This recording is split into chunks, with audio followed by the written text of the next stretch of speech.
Assalamu alaikum. Welcome to Shah Group Educational Channel.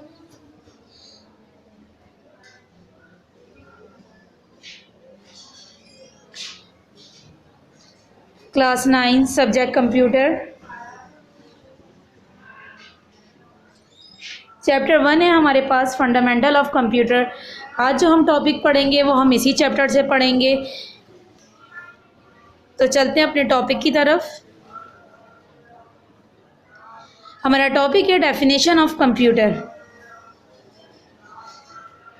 A computer is an automatic electronic calculating device which can process a given input in a prescribed manner to produce a desired output at a very high speed with remarkable accuracy. It can also perform all arithmetic and logical function according to instruction given in a systematic order to solve any problem and produce proceed information. Computer हमारे पास automatic electronic calculating device है। इसमें हम जो भी input देते हैं वो process होने के बाद हमें आउटपुट मिलता है बहुत ही हाई स्पीड के अंदर। इसके अंदर दो फंक्शन परफॉर्म कर रहा होता है, एक अर्थमेटिक फंक्शन होता है, एक हमारे पास लॉजिकल फंक्शन होता है जो हमें सिस्टमेटिक ऑर्डर में हमारी प्रॉब्लम्स को सॉल्व करता है।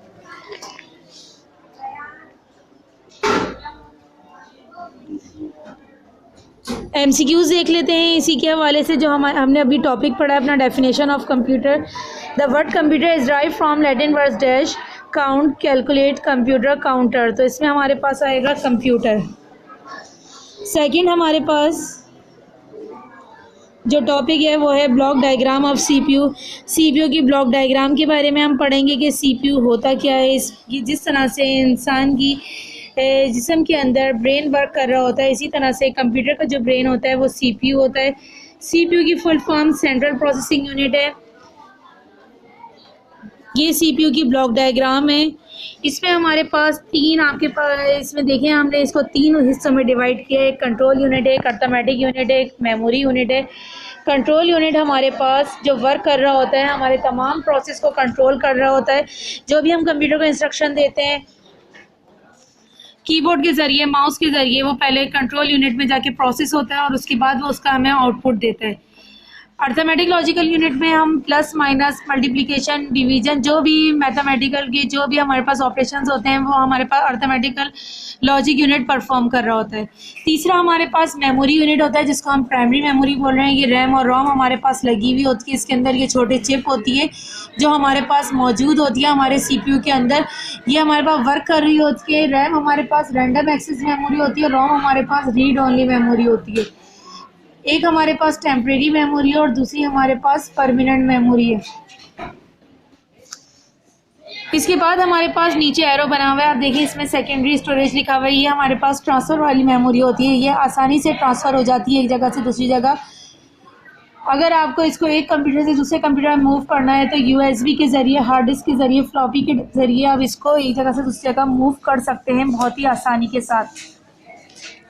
तो ये हमारे पास ब्लॉक डायग्राम है CPU की। इसके बाद इसके MCQs देख लेते हैं।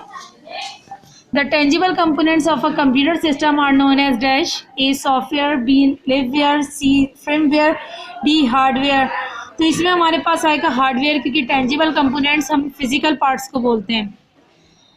फिर हमारे पास 2 MCQs है। Program store in ROM are called dash. जो प्रोग्राम हम स्टोर करते हैं रोम के अंदर वो चीज़ क्या कहलाती है? तो वो चीज़ हमारे पास A लिववेयर, B firmware, C hardware और D हमारे पास सॉफ्टवेयर है। तो इसमें हमारे पास आएगा लिववेयर। अपने टॉपिक पे चलते हैं। थर्ड टॉपिक है हमारा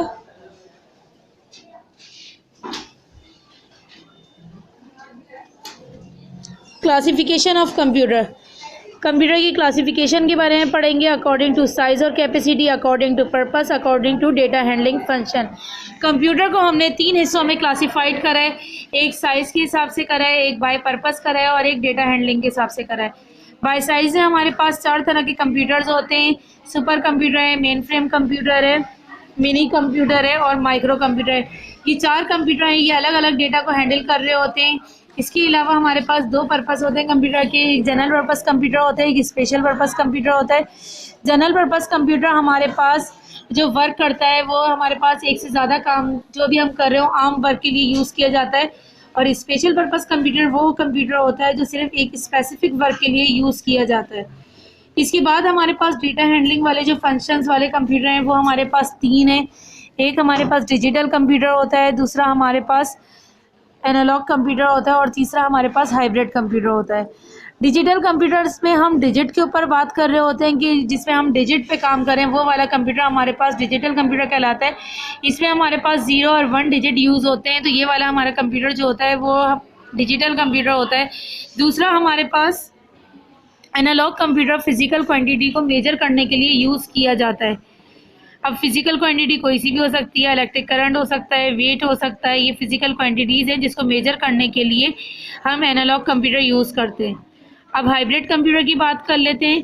तो हाइब्रिड कंप्यूटर इन दोनों का कॉम्बिनेशन है, एनालॉग का और डिजिटल का कॉम्बिनेशन है हाइब्रिड कंप्यूटर। इसमें हम फिजिकल क्वांटिटी को भी मेजर कर सकते हैं और इसके अलावा हम डिजिट्स के ऊपर भी काम कर रहे होते हैं, तो ये चीज़ हमारे पास हाइब्रिड कंप्यूटर कहलाती है। अपने टॉपिक के हवाले से एमसीक्यूज देख लेते हैं। Computer according to purpose can be classified into dash group A2, B4, C3, D5। तो पर्पस के हिसाब से हमने कंप्यूटर को कितने हिस्सों में डिवाइड किया है? 2 में डिवाइड करा है। एक हमारे पास जनरल पर्पस कंप्यूटर होते हैं और एक हमारे पास स्पेशल पर्पस कंप्यूटर होते हैं।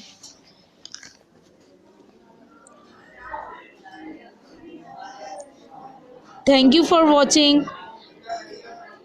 हमारा चैनल सब्सक्राइब करें, शाह ग्रुप एजुकेशनल चैनल, और हमारी नई आने वाली वीडियो से फ़ायदा उठाइए।